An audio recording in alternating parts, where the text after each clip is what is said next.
And welcome back to MetroFest. I am here with Eric Clemons and Tom Kelly. Guys, how's it going? Pretty good. It's going well. Great turnout today. Great day for it. I mean, it's a nice day for Mindset Go to Beach. Great day. We got great weather, which is clutch, especially in this part of the country. Beautiful. So you two both have big personalities. Yes. So I want to talk to you about somebody else with a big personality, Johnny Football, Johnny Manziel. Has had some legal trouble since he was last in the NFL. A couple weeks ago was involved in a hit and run incident. And it came out yesterday that his lawyer accidentally texted the Associated Press. I don't know why his lawyer has the Associated Press's number. I don't know how you accidentally text them. Anyway, exactly. Accidentally text the Associated Press basically saying, yeah, we need a plea deal. This kid is in trouble. Yeah. Like, he's going to lose this case. Oh my God. And I mean, to use kinder words, if he has to pee in a cup, we're done. He's done, yeah. Well, is this it? Is this the last straw? Is this beyond the last straw? Like, is he done, or does he still have legs? Can he still make an NFL comeback? To me, the last straw was when he took that picture with him and the cocaine in Las Vegas. Like, who is stupid enough to do that? I mean, for 90% of people, that would be the last straw, but this is Johnny Football, Eric. Well, he's Johnny Football, and you always think the guy has a magical quality on the field. He has a magnetic kind of personality. He's a leader. He can get things done. He's magical. And believe me, I mean, only on the football field, the first person that comes to mind to compare him to would be a Flutie type of guy. Yeah. He seems to make something out of nothing. For that reason, some NFL owner, some CFL owner, somebody out there may go, well, this guy might be just what we need.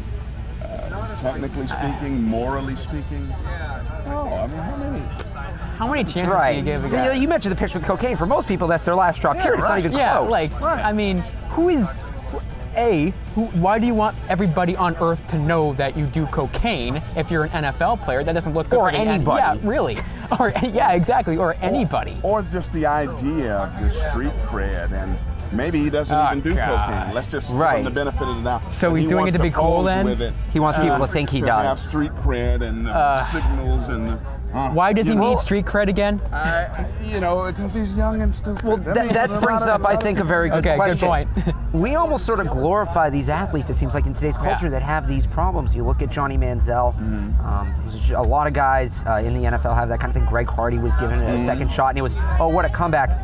If you watched the NBA draft the other night, I don't know if either of you did, Jalen Rose was comparing the draftees to former NBA players, and I don't remember who he compared. But he compared somebody to Michael Ray Richardson. Tom, I don't know if you know who Michael Ray Richardson is. Eric, do you remember? Yeah. Fantastic score, and the whole thing was Michael Richardson was a great scorer no matter where on the court. He could go to the basket, he could shoot the three, everything. Not leave the drugs alone. Right. What Jalen Rose forgot to mention was Michael Richardson was kicked out of the league for a drug issue. Right. Is it okay for Jalen Rose to compare a 19-year-old kid, even if their game is very similar on the court, is it okay for Jalen Rose to compare a 19-year-old kid to Michael Ray Richardson? What does that say about how we look at our athletes in today's culture? I think it's okay as long as you set the parameters and say, all right, if you're gonna see a pro that you might remember that this guy's game resembles, I say he plays a little bit like Michael Ray Richardson did. Or I say he plays a little bit like Pete Maravich did in terms of his ball handling skills. But, it's a lot to compare these guys who are barely out of high school to guys who've been doing this on the top level in the world for several years of their adult life. That's a little bit much, but we do it all the time. That's we do it over and over. Because it's human nature. Yeah, these guys are heroes, and they're probably, I could be wrong, but I'm going to go out on a limb and say they are probably the only people who unify an entire nation. Athletes. Athletes. Yeah, I mean, the Olympics coming up, absolutely. No matter what your religion, cultural background, whatever, the entire nation comes together. You know what? Behind its athletes. Speaking as a hockey guy, the 1980 Miracle on Ice team. My goodness. Yeah. Oh, I love that. So, Tom, let me ask this kind of in ways you would understand, because I know you're a big hockey guy. Remind me of the name of that guy. He had all those nasty hits. He was concussing people left and right, got suspended for 50 games, and just wasn't sorry for it. It was Torres, right? Raffi Torres. Torres. Now, Raffi Torres was a good player, aside from all of that. Yeah, but he was probably one of the dirtiest players in the NHL. But he was a good player aside from being dirty. Yeah, I guess so. Do you think it would be fair for an analyst to compare 19-year-old draftee to Raffi Torres because he has similar ability, not necessarily what he does in the dirty way, but he has similar playing ability? Or do you think he should try to find maybe another comparison of a guy whose image isn't so tainted? Raffi Torres, I think it's not the right guy to compare him to because that kid's 19, right? Right. And Raffi Torres has been in the NHL for a decade plus at least. So it's kind of hard to, compare histories where there really isn't one with the 19-year-old. Yep. So, and Raffi Torres, speaking as a hockey guy, was one of the most, I'm trying to put into words how cheap this guy was. I mean, I put him a tier right below Sean Avery. And Sean Avery is not good company if you're speaking as a hockey guy. So Tom, I just have to commend you, because when Tom started this program here at Mindset Go, he could not hear a question because you'd start asking, you get so excited, he'd answer right away.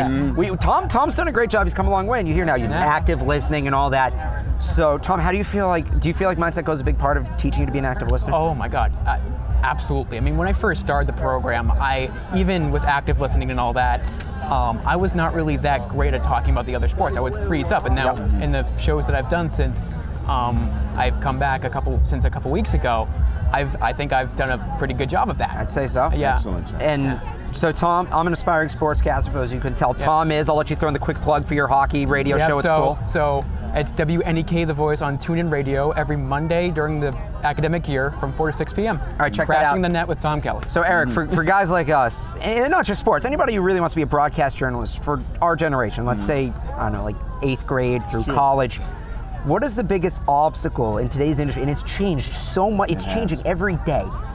With all those changes, what is the biggest obstacle for people our generation who want to get into broadcast journalism?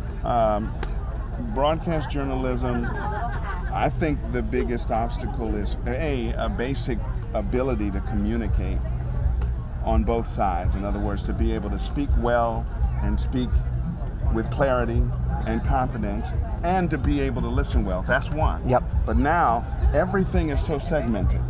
Everything, most of the opportunities are in news, and everything is so formulated and segmented. So here's how we do a news report. You're going to be live over here. You're going to be and if you have those basic communication skills down, you can do that. In sports, whole nother animal. When I was coming up, personality was discouraged. You were taught to be above the story. You were taught to be a neutral. I'm just going to be here to report the things. Nobody cares what I think about Johnny Football. Nobody cares what I think about. Now, personalities encouraged. So you guys have a tremendous advantage because you both have great personalities, and you have the ability, just as we see with Mindset Go, you have the ability to create your own. Right on the web, people are doing it every day, and people are creating blogs or video blogs that have large followings. So you can make a name for yourself where we couldn't 30 years ago. Years ago, so that I'm giving myself away.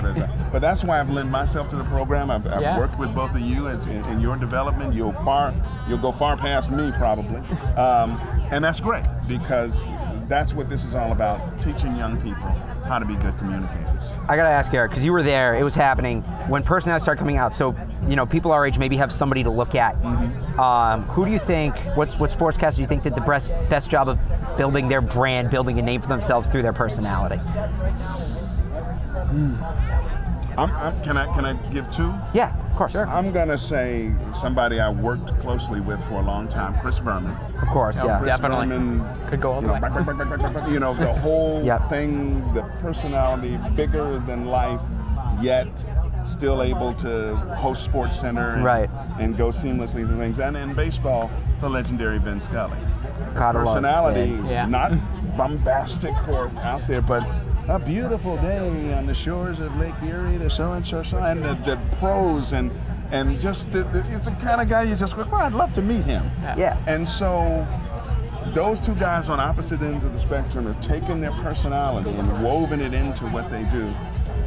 Probably unlike many others. It goes to the late Howard Cosell. There's always others, but those two really come to mind. And it's funny you mentioned those two. I don't know if you did this on purpose. Those two are both entering the last years of their careers. They'll both be retired. Well, Vin Scully's retired like 5 times. We don't know. But they're both and so I think he means it this time. You know what I do too? They're really the only person getting more 88, I think. 88. The only person getting more attention for their retirement than him is Ortiz in baseball. So probably not that that's saying much. Right there. Nobody's getting more attention than Ortiz. Bigger than Boston. That's true. That's true. Getting more attention. But definitely room for some new personalities to come up. Yes, and there, it's hard to imagine that there'll be somebody where 10 or 15 years from now you'll be going, Chris who? Or Vin who? And you know what? Even more so, to take it back to what we were talking about at the beginning, that there's going to be, I know I would love this, and people in my shoes would love this.